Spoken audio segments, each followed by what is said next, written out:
अच्छा, ये क्वेश्चन पूछा नहीं गया है, लेकिन ये क्वेश्चन बनाया जा सकता है 4 मार्क्स में। ठीक है, कि derive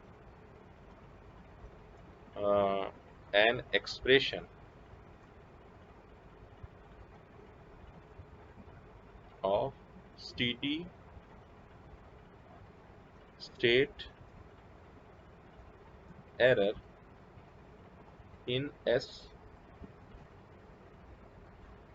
domain. Derive an expression of steady state error in S domain. So time domain में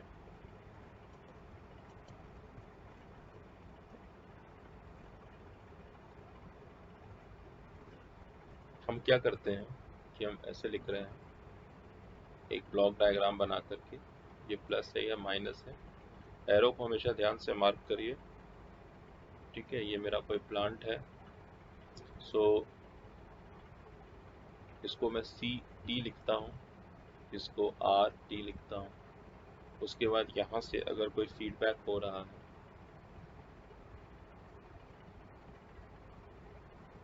तो इसको ऐसे बी टी लिखते हैं, एच टी भी लिखते हैं, फीडबैक है तो एफ टी भी लिखते हैं, लेकिन ठीक है जो आपके बुक में रखा है। और ये आपका है एरर। अब इसी चीज़ को अगर मैं एस डोमेन में कहूँ तो एस डोमेन में आप इसको ऐसे दिखाएंगे सीधा, इसकी ज़रूरत नहीं है, आप सीधा ये ड्रॉ कर सकते हैं कि एस डोमेन में बस क्लियर पिक्चर ड्रॉ करिए।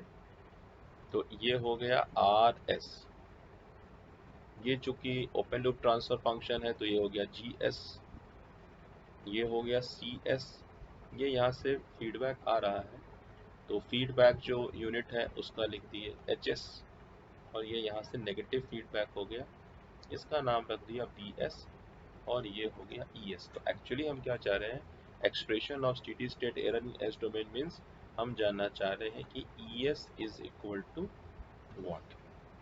सो जो आपने फीडबैक सिस्टम का जैसे ईडी से पढ़ा है उसी तरह से एक डिराइवेशन करना है।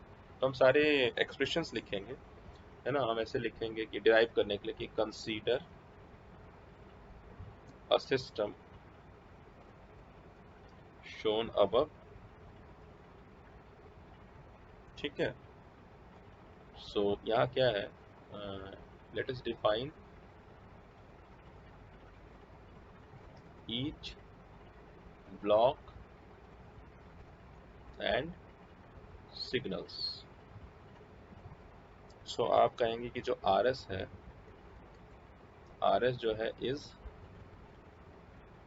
इनपुट, जो आपका सी एस है इज आउटपुट सिग्नल, जो आपका बी एस है that will be your feedback signal, and your ES is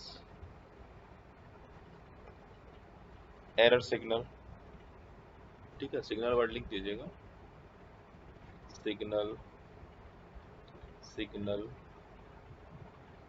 feedback signal error signal. इसके अलावा मैं यहाँ नंबरिंग कर दे रहा हूँ 1 2 3 4, सिर्फ यहाँ ग्रुप बनाने के लिए से दिखा दे रहा हूँ। So your GS is open loop transfer function, OLTF ऐसे भी लिख सकते हैं, and your HS is a feedback transfer function. ये एलिमेंट है फीडबैक एलिमेंट, और ये क्या है, फीडबैक ट्रांसफर फंक्शन। तो ये हमने डिफाइन कर दिया सारे टर्म्स के क्या मतलब है। अब हम जब मैथमेटिक्स लिखेंगे तो हम ES को देखते हैं। तो ES क्या लग रहा है,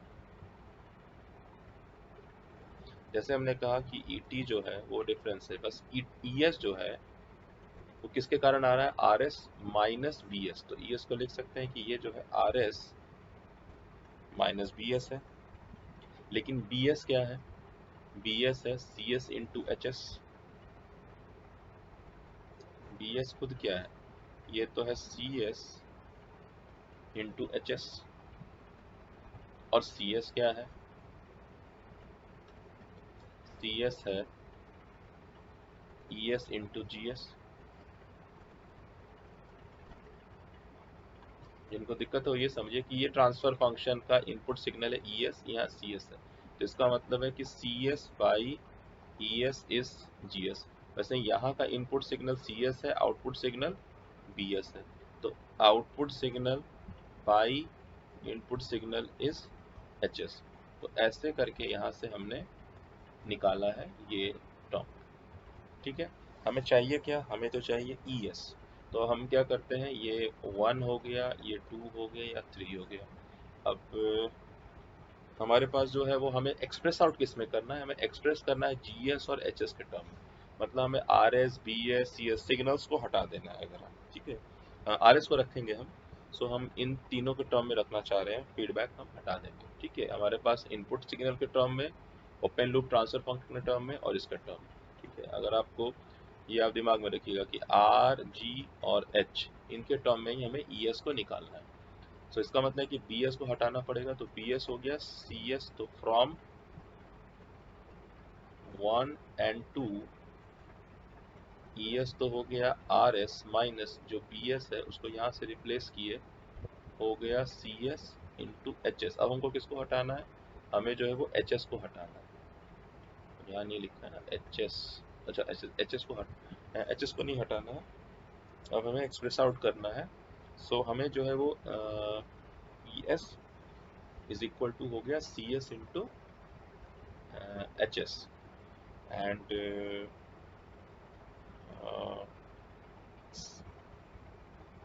दिस CS, यस, और यहाँ से ये रिप्लेस करिए 3 से। सो इसको देखिए, इसको हटाना है यूजिंग 3। सो फ्रॉम 3 CS जो है, RS को ऐसे ही लिख दिया, RS माइनस कमांड सिग्नल को भी हटाना है क्योंकि हमें तो किस में प्रेजेंट करना है, RS में, यहाँ देखिए RS में, GS में और HS में। तो हमारे पास CS फालतू है, तो CS को यहाँ से हटाए तो ये हो गया GS into ES into HS। तो अब जो हमारा GS इंटू ES, यस ये, तो अब ये ES कॉमन है, इसका मतलब हुआ कि हम इसको इस तरफ लाएंगे, ES plus GS into ES into HS is equal to RH। सो यहाँ से इन दोनों को कॉमन किया तो ES को कॉमन करते हो गया 1 plus GS into HS is equal to RS। देखिए इतना सिंपल सा ब्यूटीफुल इक्वेशन आ गया। ES जो हो गया वो हो गया RS by 1 plus GS HS। ठीक है, यानी ऐसा है कि एक हम ब्लॉक डायग्राम बनाए तो GS RS और ES में क्या रिलेशन है कि अगर हम RS सिग्नल देंगे तो ES जो है वो कैसे निकलेगा। ठीक है, सो यहाँ आ गया आपका, इसको आप हाईलाइट कर दीजिए, यहाँ आपका ये रिलेशनशिप ये तैयार हो गया। ठीक है, दैट्स इट। इसके बाद इसमें एक चीज़ और ऐड कर लेना है कि ये तो हो गया ES का वैल्यू, और हमें चाहिए कि हमें स्टेडी स्टेट कंडीशन में जो है वो ES क्या होगा, सॉरी एरर क्या होगा। तो स्टेडी स्टेट कंडीशन का मतलब है कि जब हम वही कह रहे हैं limit t tends to infinity हो ET के लिए, या फिर हम कह रहे हैं कि लिमिट h टेंड्स टू 0 हो S ES के लिए। तो स्टेडी स्टेट एरर क्या होगा वो ये है, steady state error. ES is not steady state error. ESS is steady state error using final value theorem. ये कह रहा है ये S इंटू ES होगा, इसीलिए हमें ES का एक्सप्रेशन चाहिए था, ये हम इसका एक जनरलाइज एक्सप्रेशन ढूंढना चाह रहे हैं स्टेडी स्टेट एरर का। सो ये क्या हो जाएगा, S into RS by 1 plus GS HS।